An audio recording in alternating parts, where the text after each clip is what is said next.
साल इज्तिमा के ज़रिए हमारे महबूब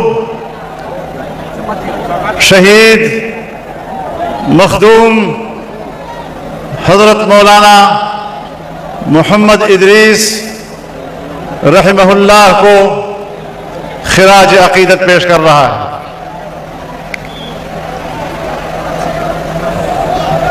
मौलाना की शहादत ये एक खानदान का नुकसान नहीं, एक शहर और एक इलाके का नुकसान नहीं, ये उम्मत का नुकसान है। और आज सूबा खैबर पख्तूनख्वा ने साबित कर दिया कि कुर्रे अर्ज़ के तमाम मुसलमानों के दिल अपने शहीद के साथ हैं। तुम एक इदरीस को शहीद करोगे, उनके खून के एक एक कतरे से शेख इदरीस पैदा होगा। और आज शेख इदरीस बज़ुबान हाल कह रहा है, करो कच जबी बेसरे कफन, मेरे दुश्मनों को गुमा न हो। करो कच जबी पे सरे कफन, मेरे दुश्मनों को गुमा न हो कि गुरूर इश्क का बाकपन पस मर्ग हमने बुला दिया। वो जिंदा हैं, उनकी आवाज जिंदा है, उसकी रूह जिंदा है, उसका नस्बुल ऐन जिंदा है, उसकी जमात जिंदा है। और इंशाअल्लाह इस सरजमीन पर इस्लाम का इनकलाब बर्पा करके अपनी मंजिल को हासिल करेंगे इंशाअल्लाहुल अज़ीज़। किसी ने सोचा होगा कि इस मर्द कलंदर की शहादत से लोगों के हौसले पस्त हो जाएंगे, कारकुनों के हौसले पस्त हो जाएंगे, जमीयत का कारकुन मायूस हो जाएगा।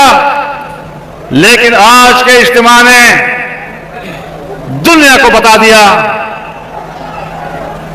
अपने दुश्मनों को बता दिया कि तुम हमारा कितना खून बहाओगे। हमारे कतरे कतरे से हजारों नौजवान उठेंगे और इस इनकलाब की कमान अपने हाथ में संभालेंगे। मेरे मोहतरम दोस्तों, जमीयत उलमाए इस्लाम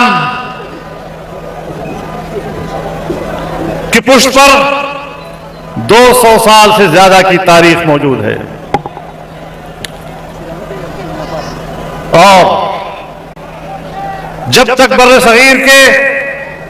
बर्र-ए-सग़ीर की सियासत उलमा की क़ियादत में थी, बर्र-ए-सग़ीर में अमन था, कोई फसादात नहीं थे।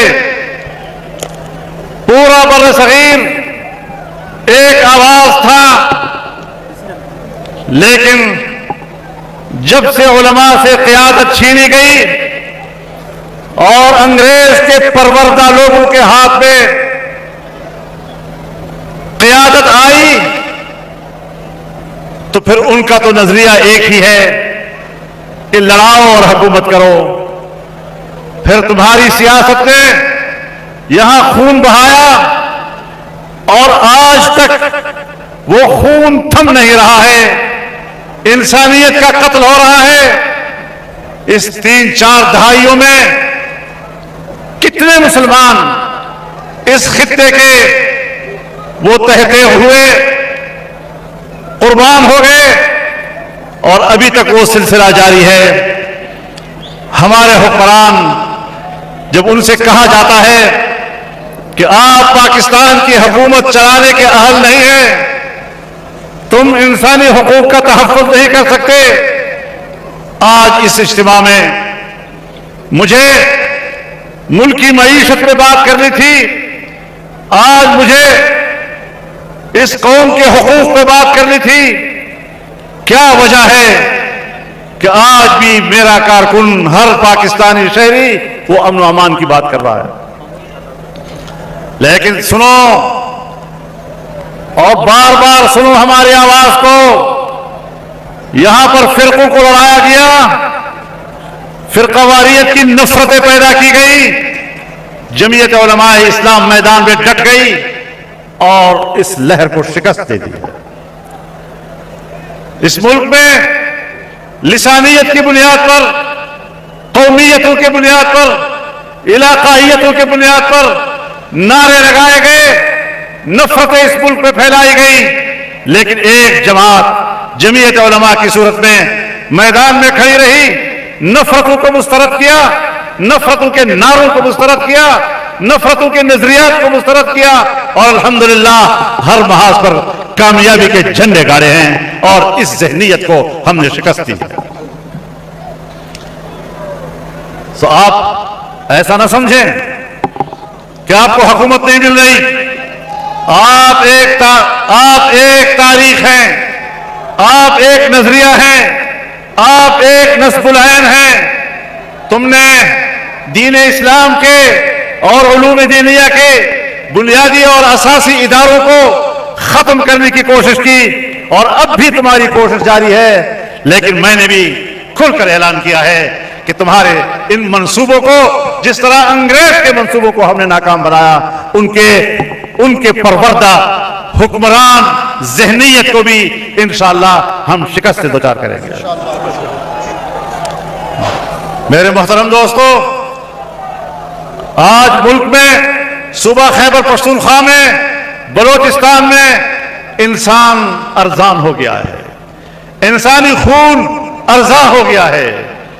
अल्लाह ताला की नजर में एक मुसलमान का खून इतना कीमती है, इतना कीमती है, इतना कीमती है कि रसूलुल्लाह सल्लल्लाहु अलैहि वसल्लम फरमाते हैं कि अल्लाह ताला के सामने पूरी दुनिया तबाह हो जाए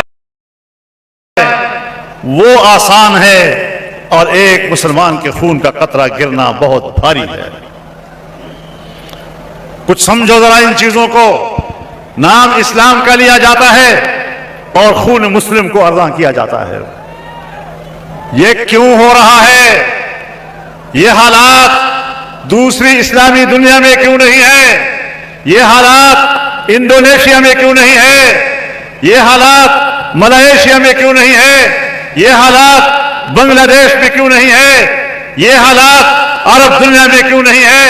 ये हालात वस्त एशिया में क्यों नहीं है? और पाकिस्तान और अफगानिस्तान को इसका निशाना क्यों बनाया गया है?